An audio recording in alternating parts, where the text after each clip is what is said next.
Good evening. 24 hours before a controversial rally was scheduled to take place downtown, the Premier has announced he has instructed the province's Attorney General to pursue a legal injunction against it. Thousands are expected to gather outside the U.S. consulate to express their support for the Palestinian people and their opposition to Israel.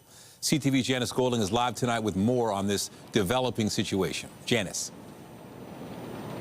Hi, Nathan. Yes, the Premier has now joined his voice to the chorus, calling for the cancellation of the Al-Quds Day demonstration tomorrow here at the U.S. consulate.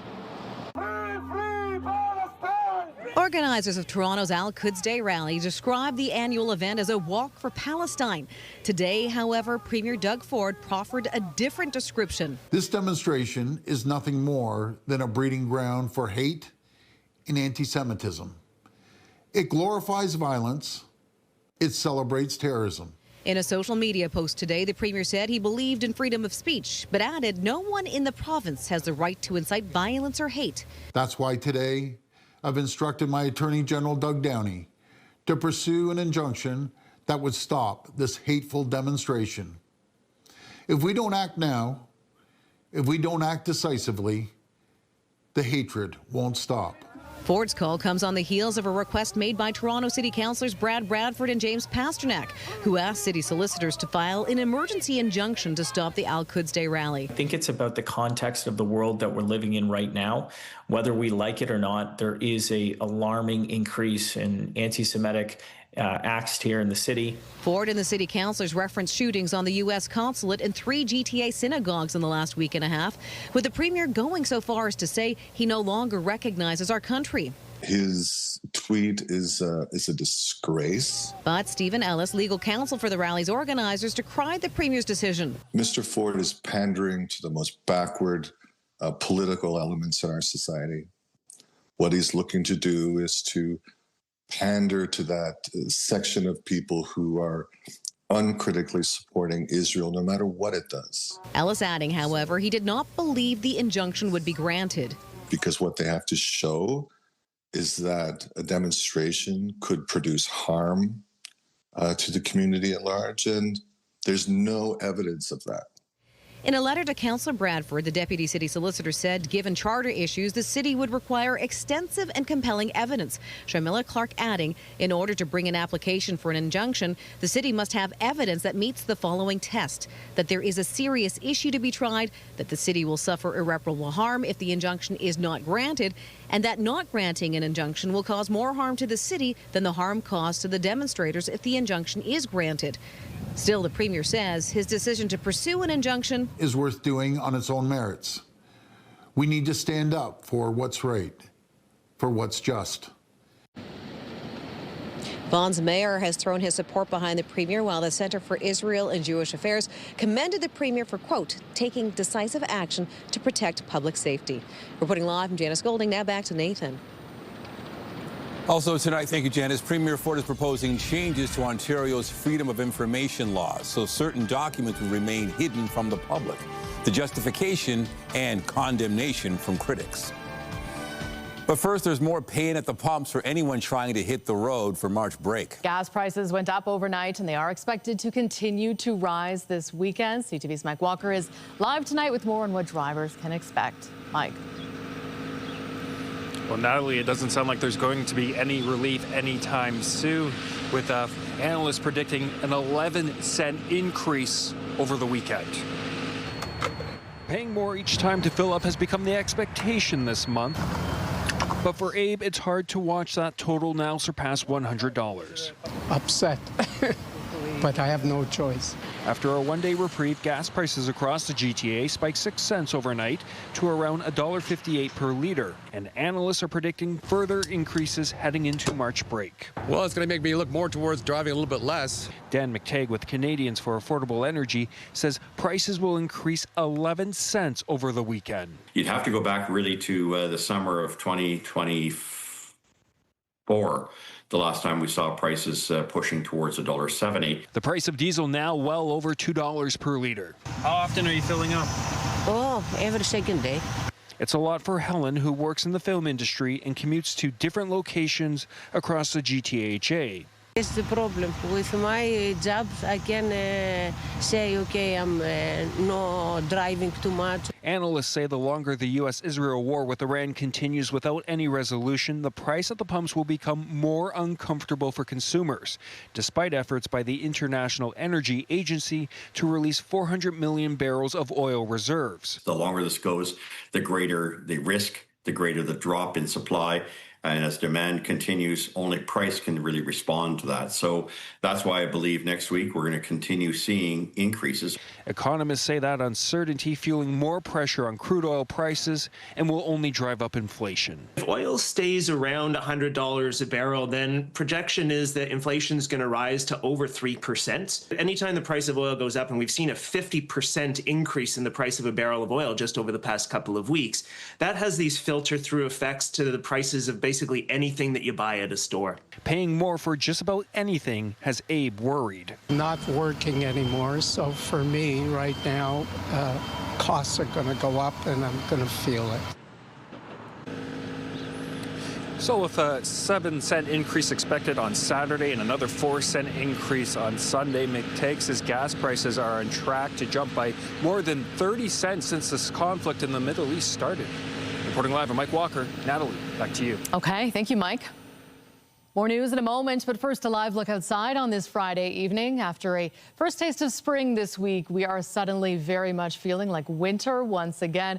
Lindsay Morrison is here with a look at the current conditions. Lindsay. Well, Natalie, we've had a fair amount of snow today. Heavy, wet flakes falling earlier in the day. I want to step aside and show you the fact that there is a little bit of a lull in the precip right now around the city of Toronto and the West End. And if you're not getting a break from the snow or rain, you're getting a few rain showers, especially the closer you get to the shoreline of Lake Ontario. But elsewhere, we are seeing snow away from the lake. Now a changeover to some rain in places like Pickering, Ajax, and Whitby. Temperatures 4 degrees this hour in St. Catharines as well as Burlington, so it is getting a little bit warmer. +2 at Pearson Airport. I have to talk about these weather watches and warnings. Still a snowfall warning for York region and Durham region. Special weather statement for Toronto and a wind warning for Hamilton and areas around Niagara. These winds are only going to strengthen around the city as we make our way into the night tonight. There's your overnight at a glance. We'll take a look at your weekend forecast coming up. Natalie, I'll send it back to you. Thank you, Lindsay.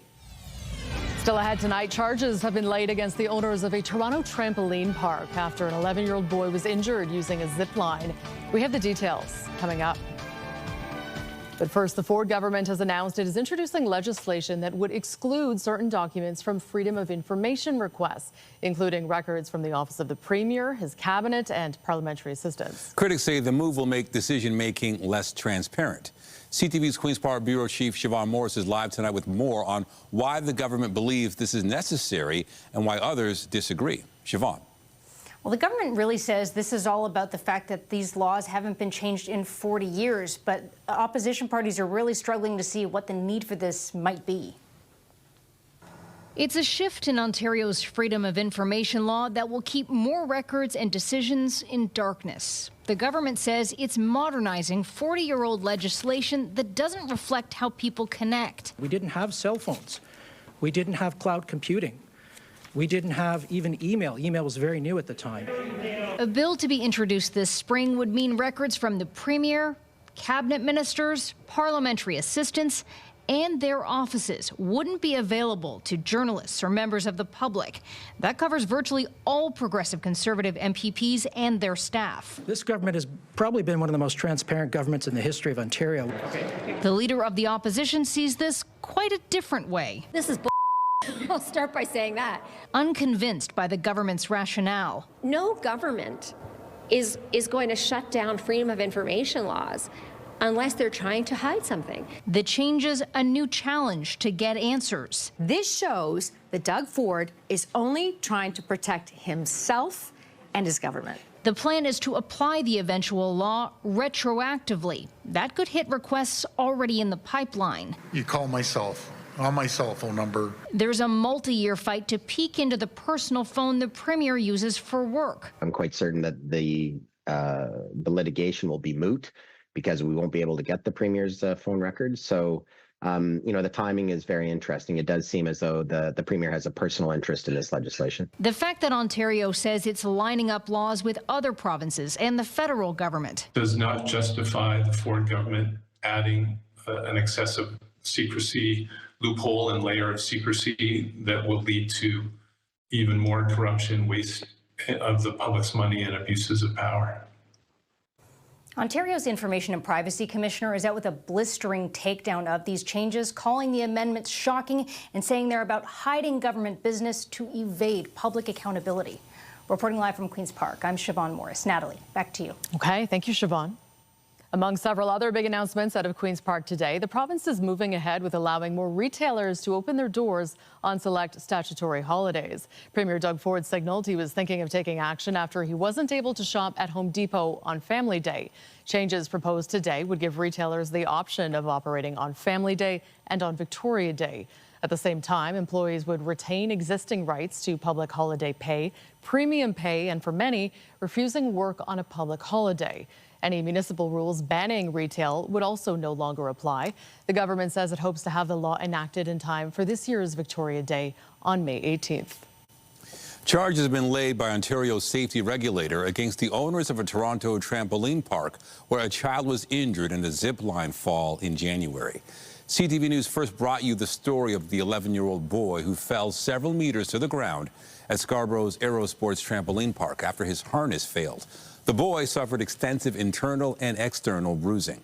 Today, the province's Technical Standards and Safety Authority announced they've laid 9 charges against the owners of the park, including providing false information and operating an amusement device in an unsafe manner. The boy's family tells CTV News they hope the process reinforces the importance of safety compliance so no other family has to go through what they've experienced. The shooting in Midtown overnight sent one man to hospital with non-life-threatening injuries. The incident happened shortly before 2 a.m. outside an apartment complex near Yonge and Eglinton. Police say a man in his 20s walked into a nearby hospital suffering gunshot injuries. Investigators have not released any information about possible suspects. Well, police services across the country are being given new tools to investigate cybercrime. It's all part of a collaboration with the Canadian Security Intelligence Service. CTV's John Musselman has the details. The new federal bill C-22 will offer police and security agencies like CSIS the ability to better identify and track criminals who are now using social media and AI to commit crimes like extortion and human trafficking. The bill is titled the Securing Access to Information Act. It is not about surveillance of honest, hardworking Canadians going about their daily lives. It is about keeping Canadians safe and catching criminals. It ensures that law enforcement can obtain timely, lawfully authorized information when they need it. It aims to create a consistent and clear legal framework for service providers to allow them to comply with existing legal orders.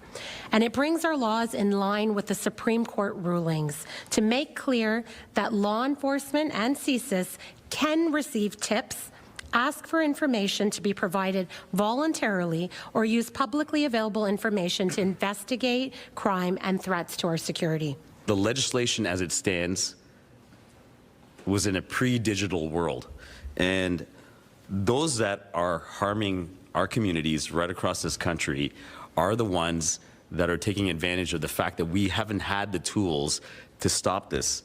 And so our ability to operate in a fully digital world is absolutely critical for public safety. Chief Dariappa says the new bill will allow police in Peel Region and across the country to fight back against crimes like extortion and hate crimes. The criminals are operating in a digital world, and he says police need to be in it in order to identify and stop this criminal activity. John Musselman, CTV News. The conflict in the Middle East is now in its 14th day and is showing no signs of slowing down. The U.S. and Israel continue to strike Iran, while that country shows it's still capable of hitting its neighbors. CTV's Heather Wright reports from Turkey tonight. What appears to be a projectile streaks across the sky near Incirlik Air Base in southern Turkey. NATO confirming a missile from Iran bound for Turkey was intercepted today, the third such interception since the war began. It sounds crazy because, normally Iran is a semi-ally to Turkey. So that was surprising to see, but, you know, war is crazy. Turkish authorities have not said what the target was, but U.S. and NATO troops are stationed at Incirlik. In Istanbul, the mood is calm, but there is worry the war could spread. They are trying to involve other countries too, and so maybe there will be something, but I'm hoping it won't be anything bad. Today, the United States confirmed a refueling plane, similar to the one seen here, crashed in western Iraq, killing all 6 crew members. U.S. Central Command says the crash was not caused by hostile or friendly fire and is under investigation. In Tehran, smoke can be seen rising as thousands gathered to mark Al-Quds Day, one of many rallies across the country. People are not afraid of these attacks, the head of the judiciary said, vowing Iran won't back down. While Iran has been battered by U.S. and Israeli bombardment, it continues to strike its neighbors, with thick black smoke seen rising from Dubai's financial district today. In northern Israel, Iran's proxy Hezbollah fired hundreds of rockets overnight, injuring dozens, including a number of children. Israel continues to hit Beirut and its suburbs, with the death toll in Lebanon at nearly 700, according to the health ministry. Today, UN Secretary General Antonio Guterres visited Lebanon and called for an immediate ceasefire. Lebanon was dragged into a war that is not a war that its people would be willing to have. The exact death toll of this conflict is still not clear, but government officials and UN agencies believe as many as 2,000 people have been killed and millions displaced, the majority in Iran and Lebanon. Heather Wright, CTV News, Istanbul. The U.S. Pentagon, meanwhile, says more than 15,000 targets have been struck in its joint military operations with Israel in Iran. It comes as Trump administration officials downplay concerns the conflict could end up being longer and more challenging than decision makers in Washington initially expected. CTV's Joy Malvin reports. With casualties mounting, recognizing the cost of this war, a somber moment for the 6 U.S. service members killed in that refueling crash in western Iraq. Please keep these brave airmen, their families, friends, and units in your thoughts. From the U.S. Secretary of War, more bravado, suggesting Iran's new supreme leader, who's not been seen since the first airstrikes, is desperate and in hiding. They've gone underground, cowering. That's what rats do. We know the new so-called not-so-supreme leader is wounded and likely disfigured. And with oil tankers on fire, Pete Hegseth dismissed fears about oil disruptions through the Strait of Hormuz, effectively blocked by Iran. As the world is seeing, they are exercising sheer desperation in the Straits of Hormuz. Something we're dealing with, we have been dealing with it, and don't need to worry about it. Americans are worried about it, feeling the impact of soaring gas and now food prices. It's short-term pain, says the U.S. president, in exchange for a nuclear-free Iran, telling Fox News Radio. We are decimating them. We've knocked out most of their missiles. We've knocked out many of their drones. We're hitting them harder than anybody's been hit since World War II. And with shifting timelines and declarations of victory already, the president gave another benchmark when he'll know the war is over. When it's over, this is going to bounce right back so fast. When are you going to know when it's over? When I feel it in my bones. The president insists on unconditional surrender from Iran in a war that has taken thousands of lives already and cost the U.S. more than $11 billion in just the first 6 days. Joy Malvin, CTV News, Washington. Canada and 13 other countries, meanwhile, are taking part in Arctic war simulations in Norway. 25,000 NATO troops are taking part in the exercises, with Prime Minister Mark Carney and other leaders there to observe. CTV's Judy Trin got a first-hand look. Canada, Germany, and Norway, 3 NATO nations with troops participating in Arctic exercises. We want to preserve what we call high north, low tension. The adversary they are training to fight is Russia. They're more capable, they're more organized than some of the traditional adversaries that we've faced over the last few years. Overnight, Russia got an economic boost from U.S. President Donald Trump. to stabilize oil prices. After the Americans attacked Iran, the White House announced it would ease sanctions on countries buying oil from Russia, giving Vladimir Putin more money to continue waging war on Ukraine, a conflict that's entering its 5th year. There should be no pressure on the energy side taken off Russia. It needs to be consistent, and it needs to be felt from the Russian side so that they will come to the negotiation table, accept the ceasefire. While the Trump administration loosens sanctions on Moscow, it's also taking aim at allies, announcing that it would review labor practices of 60 nations. If deemed unfair, it would levy tariffs. Germany, Norway, and Canada could all be impacted. Given the scale of the trade actions, the uncertainty that is associated as well as with the trade actions by the United States, that is causing big adjustments in the Canadian economy. And that's why we're making major investments across a whole range of areas. Those investments include Carney's announcement a day earlier that nearly $35 billion will be put towards improving air bases and roads in Canada's north to strengthen Arctic defense domestically and for NATO. At the end of their news conference, Prime Ministers Carney and Storr and Chancellor Merz were asked if they still considered the U.S. their most important ally. All three leaders answered yes. Judy Trinh, CTV News, Bardufoss, Norway. Conservative leader Pierre Poilievre is back on the road for a few days of meetings in the United States. He says he's starting with a push for free trade in the auto sector.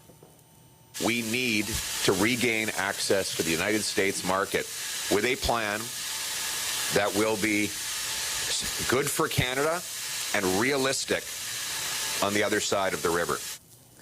Political watchers say the opposition leader appears to be making a shift to focus more on U.S.-Canada relations as they rank high among voter priorities. Poilievre won't visit Washington, but he's set to talk with about auto tariffs in Michigan, energy in Texas, and share his vision for Canada-U.S. relations in New York. Well, sometimes infrastructure problems can be hard to spot, but that definitely was not the case today when a large pipe came out of the ground in Japan, leaving bystanders unsure of what they were seeing.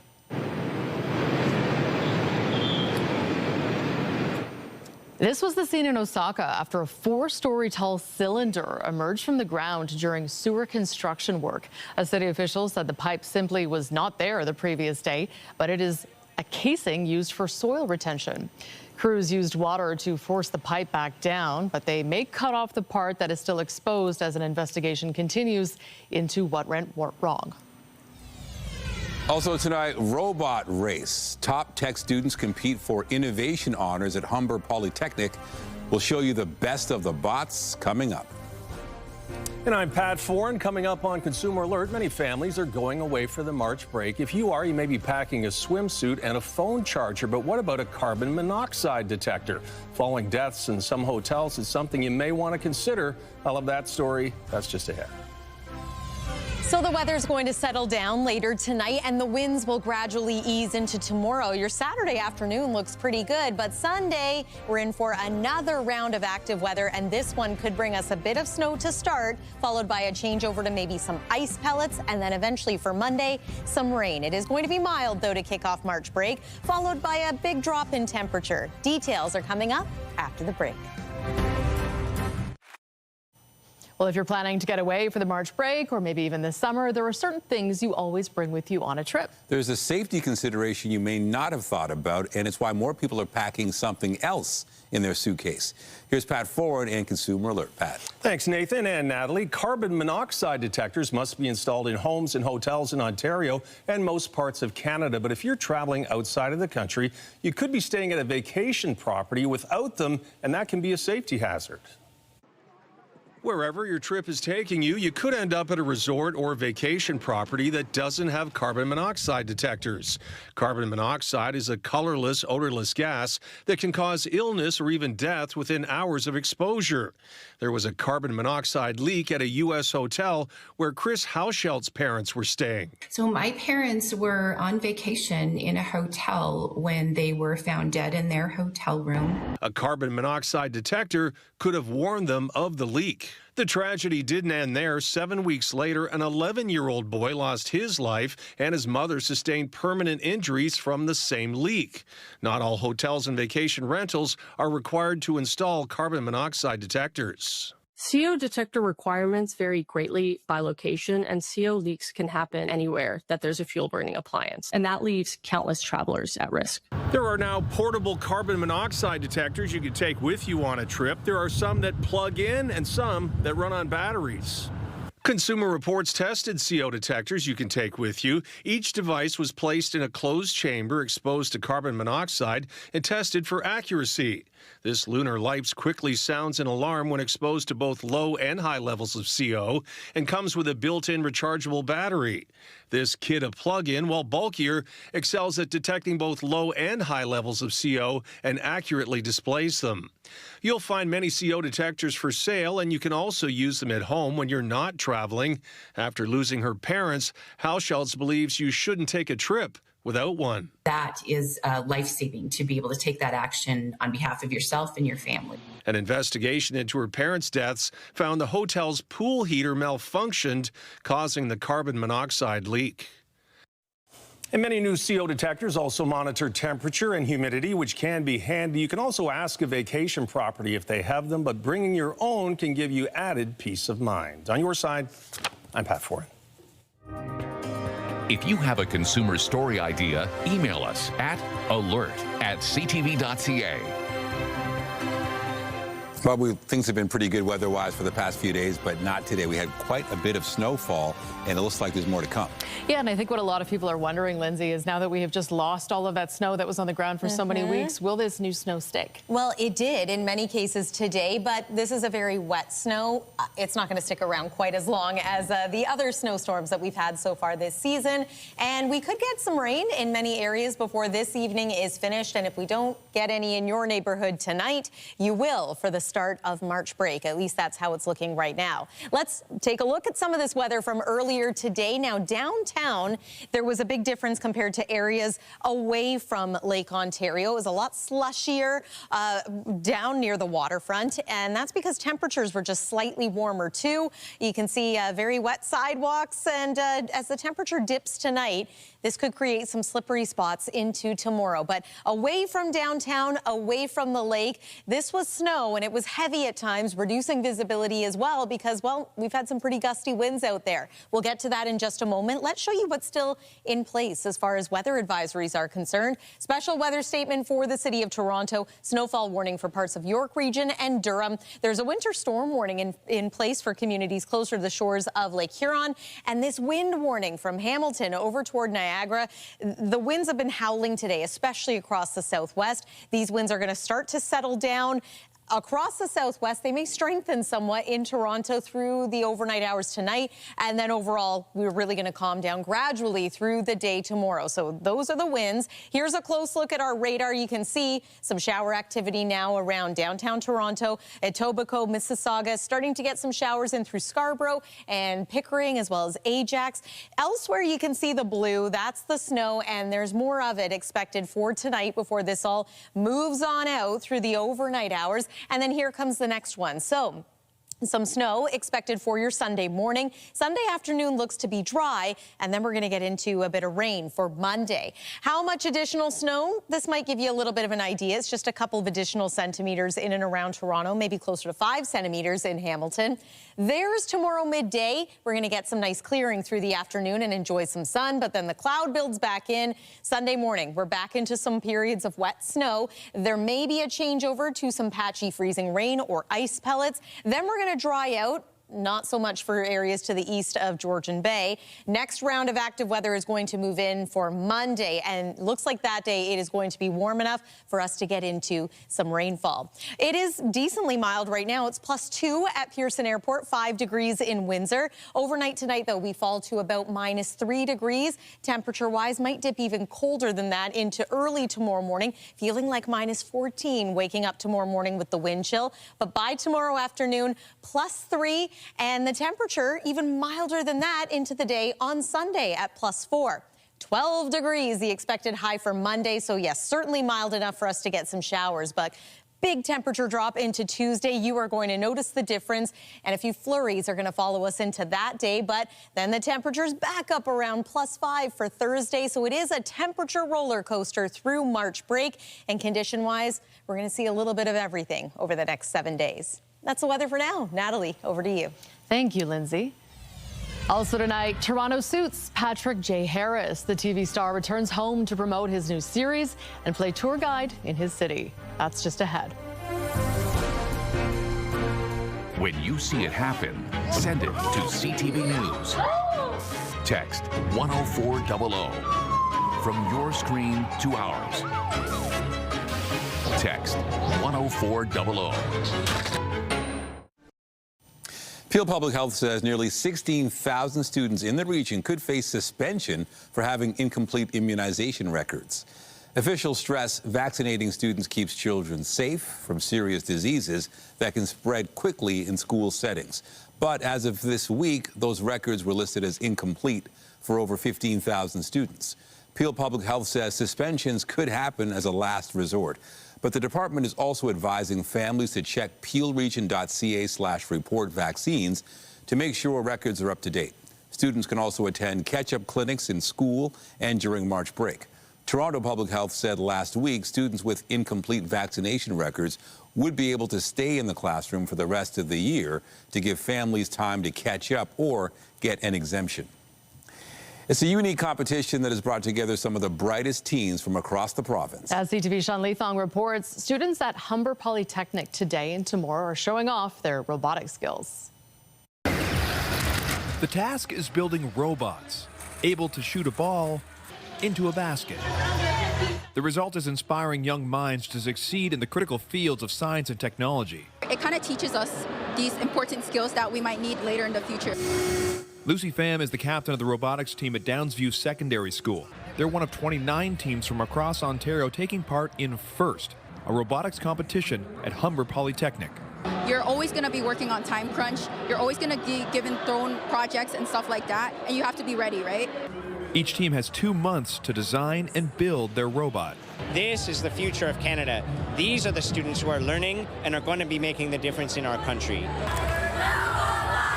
And the competition is loud as students get to see their classroom work come to life. It's like a sporting event, right? There's people cheering, there's crowd noise, there's audience, there's intense matches. It's just a great place and a great environment to be in. But as much as this competition is a celebration of science and technology, it's also building leadership skills for the future. Mehak Dhaliwal is a former competitor who's now 2 months away from her engineering degree. She says her love for STEM was born here. I think the reason why this environment feels so alive compared to competitive, even though it is a competition, is because there's this big focus on cooperation. Each competition is 3-on-3, so teams must work alongside 2 other schools while competing against 3 other schools. And whoever gets the most balls in the basket wins. You can play offense and defense. It forces quick collaboration. This systematic development of human qualities alongside the STEM is the magic formula. So while the work is immediate, the lessons last a lifetime, helping build a better future. Sean Leithong, CTV News. To entertainment next, and Toronto native Patrick J. Adams has returned to his hometown to promote his new TV series. CTV's Andrea Kay sat down with the actor and his co-star to learn more about Madison. Hi. Hi. Toronto native and Los Angeles-based actor Patrick J. Adams is home for a couple of days, but this is his new co-star Ella Chapman's first trip to Canada. Has Patrick been showing you around? He has, actually. He took me to a really good restaurant last night. What was it? Union. On Ossington. Okay. It was delicious, and apparently we're going somewhere else tonight. Tonight. Oh, the original. The original. So I'm getting the full tour. They are here to promote their new TV series, Madison. This is Chapman's big break. The Virginia native, former model, and groundling sketch comedy improvisation performer got emotional when I reminded her how far she's come in such a short time. Aww. That makes me want to cry. I'm like, if I feel so lucky. Yeah, sorry. Just I don't know, that struck a chord with me. Yeah, I feel really lucky. Madison stars Michelle Pfeiffer and Kurt Russell. The series is the latest offering from Academy Award nominee Taylor Sheridan. In it, a family is dealing with an unimaginable loss. Mine is not a family designed to withstand tragedy. Adams is a veteran performer whose breakout role was in the long-running series Suits, which was shot in Toronto. I think it's time for one last con. And now to get a phone call to come and join this universe and work with a writer who's as prolific and committed to telling the story as Taylor is, and then to get paired up with this just irrationally, insanely talented cast is, yeah, I can't believe I get like another version of that in my life. I feel really grateful. Shot in Montana and New York City, they believe this show will give people a lot to think and talk about. I think if people have suffered grief, or sadly will in the future, it's really helpful to be reminded that in order to move through that, I think with grace and get to the other side of it, we have to do it with people, the people we love, and you know, a lot of times that hopefully is our family. So that's what the show's about. But they promise there are some lighter moments. We got a fish! The show is just cathartic, I think, and we had so much fun making it, and we are so proud of it, and I hope that people find as much love in it that we did. Madison debuts tomorrow on Paramount+. Andrea Case, CTV News. After the break, fever pitch for soccer fans. Toronto FC prepares to take the field tomorrow for the home opener. We kick off the preview just ahead. The Canadian economy lost about 84,000 jobs in February, and that wasn't what most economists had expected. BNN Bloomberg's Marilla Fernandez explains. That kicked the unemployment rate up to 6.7%. The majority of the jobs lost were in the private sector. Young workers are feeling this the most. Employment fell 1.7% for Canadians 15 to 24. Both wholesale and retail jobs were lost, and Quebec lost the most jobs in February, followed by BC. A top executive of BYD, China's largest car maker, tells Bloomberg it's considering building a manufacturing facility in Canada. Ottawa recently announced it will allow 49,000 Chinese-made EVs to be sold in this country without a tariff, and BYD has already applied for a permit to do that. The U.S. is investigating whether some of its trade partners, including Canada, have policies that discriminate against them. Washington has been looking at ways to reintroduce tariffs struck down by the U.S. Supreme Court last month. It is also investigating the EU, Mexico, Japan, Norway, and others. Here are the closing numbers for the day. The Canadian dollar is down to $72.84. West Texas Intermediate is up another $2 to $98.04. Western Canadian Select up close to $8 to $79.96. And the TSX lost another 298 points today. Those are your business headlines. I'm Marilla Fernandez. The federal government is scaling back some restrictions on hiring temporary foreign workers. Officials say those measures were implemented to ensure Canadians have first access to available jobs, but some rural communities are facing acute labor shortages. Jobs Minister Patty Hajdu says employers in eligible regions could be permitted to retain their current number of low-wage temporary foreign workers and increase how much of their workforce they comprise. Ottawa says the request first has to come from the impacted province or territory. I know for transit riders, there's a subway closure to keep in mind this weekend. Trains on Line 2 will not be running between St. George and Broadview stations on Saturday. The closure is to accommodate signal work. Shuttle buses will be running instead. The TTC says regular service is set to resume Sunday morning around 8. And a reminder for commuters on Line 6, as of Sunday, you'll no longer have to transfer to shuttle buses for service after 10 p.m. That's when the Finch West LRT will officially move to full operations until 1 in the morning. It follows a months-long soft launch, which included nightly closures for maintenance. The TTC says trains will arrive every 6.5 minutes during weekday rush hours and every 10 minutes all other times. Well, after 60 years in business, an East End Toronto barbershop closed its doors today.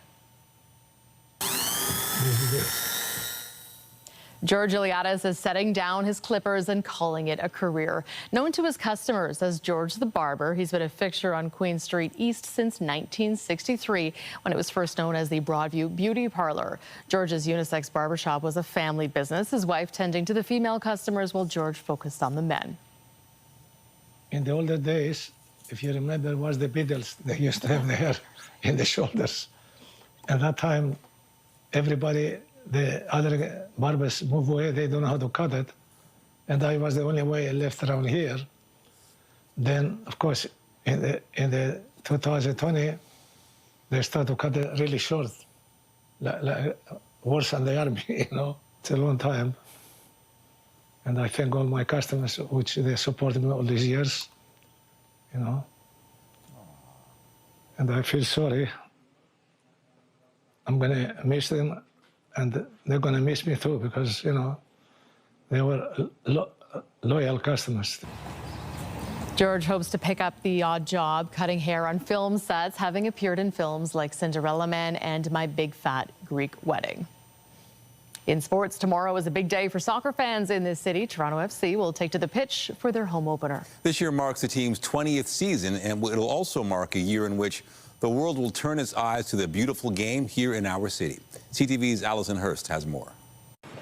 The field, a bit snow-covered roughly 24 hours before kickoff, is ready for the home opener of Toronto FC's 20th season. I was here day one, 2007. I was here when Danny Dicchio scored his first goal, and everybody threw seat cushions on the field. That iconic moment being memorialized tomorrow with commemorative seat cushions like the ones thrown onto the field in celebration. Only there's a new star forward on the team fans like Ian Campbell are hopeful to see on the pitch. Hopefully Josh Sargent is playing tomorrow, and we're excited to see what he can do. Josh Sargent, a forward, comes from an English second-tier side with an expensive transfer fee of around $22 million, according to a source. Head coach Robin Fraser confirming he'll probably play some minutes tomorrow. He can play this back to goal.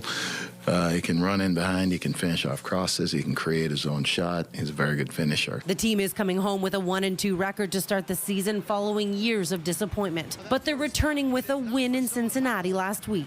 What I said to them after the games, they've set a high bar for themselves, and they can't really fall below that. It just instills a lot of confidence in us, a lot of belief. And come tomorrow, fans are hopeful they'll see Sargent in front. He's dealt with relegation and having to reestablish a team in the very competitive English second division known as the Championship. So he's not going to be overawed by the expectations of the crowd here, the 20+ thousand that'll be here tomorrow. BMO Field also looks a bit different, with the temporary stands being installed ahead of hosting the World Cup. To see the stands pretty much up for the World Cup, which will begin on June 12th here with Canada's first group game, I get goosebumps. That tournament, now just a few months away, will increase the capacity to more than 45,000 seats. Toronto FC officials are reminding fans it's not the first time they've had temporary stands at the stadium. Still, some are a bit uneasy. They're a little scary. Do you guys remember the Rogers Center or Stadium? The stands were like shaking. So I'm a little worried. I hope people will be comfortable at least. Those seats won't be open for tomorrow's match, which has Toronto facing off against the New York Red Bulls. Allison Hurst, CTV News. Still to come tonight, the many chapters of the Mayor's Office, a book that dives deep into Toronto's past, reveals the stories of the colorful characters who helped shape this city. Toronto celebrated its birthday this week, marking 192 years. 66 mayors have led this city over those nearly 2 centuries, some of them making it into the history books for reasons they may have wanted to turn the page on. When you think of modern-day drama at Toronto City Hall, yes, I have smoked crack cocaine. There has been no shortage of scandal. Permitting this relationship to develop was a serious error in judgment. Or memorable moments. I'm truly sorry, and I'm going to say it again. I'm sorry. But mayoral missteps aren't new. It just wasn't all caught on camera back then. This was a bustling place, and the council chamber was upstairs. City Hall watcher Mark Maloney took a deep dive into the history of the Toronto Mayor's Office. This is Nathan Phillips Square. And published a book about some of the colorful characters who helped shape the city into what it is today. It's a very rich history. We've had a murder. We've had people who ended up being refugees for several years. They had to leave Toronto.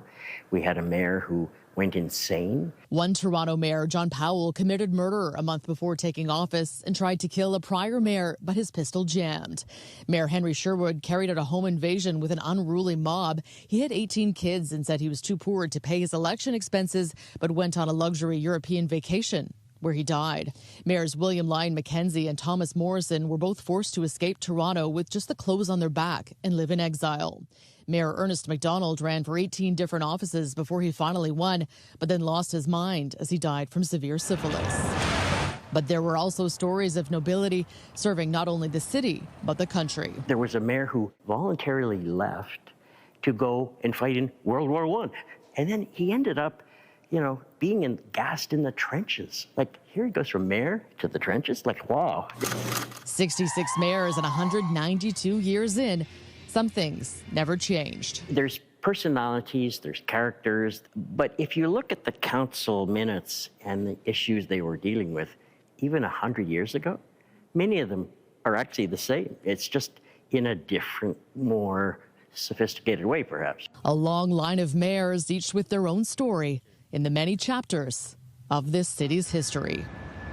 All right, who says municipal politics is boring? A lot of excitement. Oh, the stories those walls could tell. Yeah, absolutely. A little bit of snow falling outside City Hall today, and now perhaps some showers in and around the GTA, too. One more look at the satellite and radar. We will finally say goodbye to this system a little later tonight, but yeah, we are still under a special weather statement here locally with wind warnings and snowfall warnings in place elsewhere. That's what we're waking up to, so it's going to be a little chilly, especially once you take those winds into consideration.